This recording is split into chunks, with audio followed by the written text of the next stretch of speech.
Okay, so inside this filter sock, I'm just going to put a couple of these algon. Now after a couple of weeks, you just want to chuck them out. And then underneath where the filter sock is, I'm going to put some phosphate remover. And in say a month or two, you might want to chuck that out and replace it. And just keep an eye on the phosphate level. And then I'll also put in a bit of polyfilter, because the polyfilter is just going to polish out anything else from the water that we don't know about. The tank definitely needs a bit of attention. Filter sock is currently getting used as a reactor. So basically what's going to happen is the water's going to go in through the top there. Then you've got polyfilter in the top section. Now the polyfilter is going to adsorb and absorb anything impure out of your water. Now over a period of months it will turn to black, and then you'll know that it's full. So this should not need cleaning on a regular basis. Now underneath that I've got some algon, and then the algon, you probably want to replace the algon in a couple of weeks. So just pull the polyfilter out, give the polyfilter a wash and put it back in. If it's black, chuck it out and put some more in. We've got some more pieces ready to go in. And then after a couple of weeks, chuck the algon out and chuck some extra couple of algon in. And then after say a month or two, I want to throw that out, and then I want to put some more of the phosphate remover in. So basically we're using these products to try to remove phosphate and nitrate from the water, and we need to use these products to raise the elements. Then we can get this tank back on track, but it definitely needs some services. We've decided to put a stripey in the tank to help control the aptasia. I've dropped the salt level significantly. So the salt level was 0.024. Now I've added extra RO because I want the salt level to go down.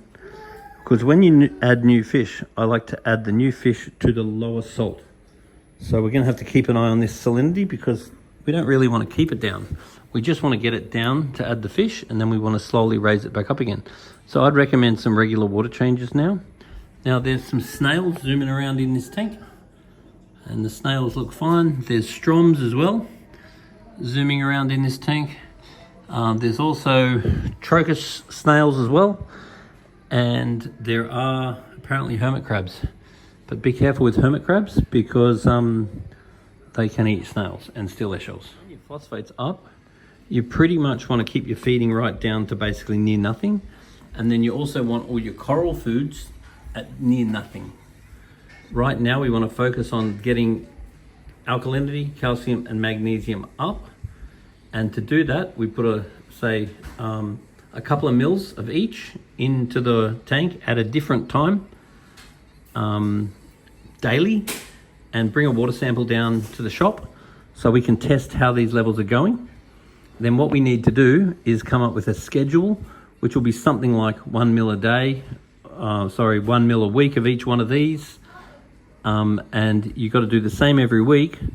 So then as the corals use these elements, you're actually putting them back in again. Otherwise, set up a dosing pump, and then it's much more set and forget. So the fish are looking very good, but they're not fat and they're not thin. So because our nutrient levels are up and we've got a fair bit of algae, we can afford to feed them a little bit less, but we don't want to go silly with it, because we don't want the fish getting too thin, because really the fish are looking very good. But we also need to get this salt level back up again once the new fish is in. So the tank definitely needs a bit of attention. You check your outlets and make sure your outlets are flowing, because in this case it actually wasn't, and this is actually very clogged up. So I'm going to give this pump a clean and hopefully get this working. That could explain a whole lot if this hasn't been pumping. So every pump is an impeller, and this impeller was actually very dirty, and the housing there was very dirty. So it's good to get that out and give it a clean on a semi-regular basis.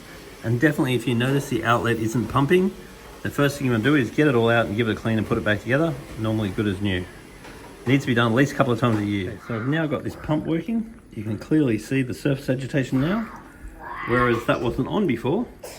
So that would be explaining a lot.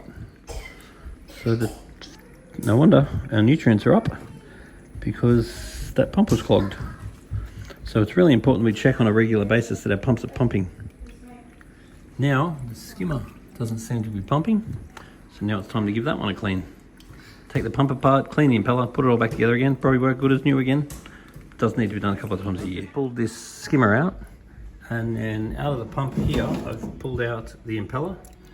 I've given that a bit of a clean. Got to clean up the inside of this housing a bit, whack it back together again. Then we need to get this working so I can get the skimmer happening. Taking the skimmer apart and put it all back together again, and now it's skimming. See all the little bubbles in there? They were not there before. So what will happen now is that waste will start building up until eventually it finds its way into the skimmer cup, and then you can skim it out. But unless you're seeing those little bubbles, it means your skimmer's not working, and it wasn't working because it was clogged up. Now it's starting to work. After adding a whole heap of fresh water, the salinity or specific gravity has dropped to about 0.022, and so we've done that to add the stripey. And then I would like regular water changes done and to see that salinity slowly come back up again, because the corals will do better at about 0.024. You can see the skimmer really starting to work now. So that inside chamber is what needs cleaning on a regular basis. My tank, I would not be without a flipper. A flipper is like a little magnet with a razor blade on it, and it's so wonderful and so easy for cleaning the glass. I would not be without it. Over time, the flipper blade will get rusty, and you just chuck a new blade on and it works good as new. Now the other thing I want to draw attention to is, see at the back here, see this coralline algae?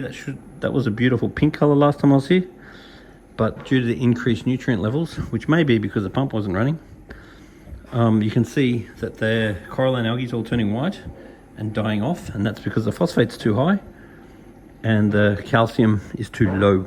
Now, because when I service the aquarium, I pretty much disturb everything, particularly all the waste in the back of the aquarium, it is very common that the aquarium looks worse when I leave than when I get here. But I can assure you it is a case of one step backwards, one step forward. So now we need to pay attention to this water level. I want to get a a flipper for cleaning the sand, the glass, and we need to start getting these levels back.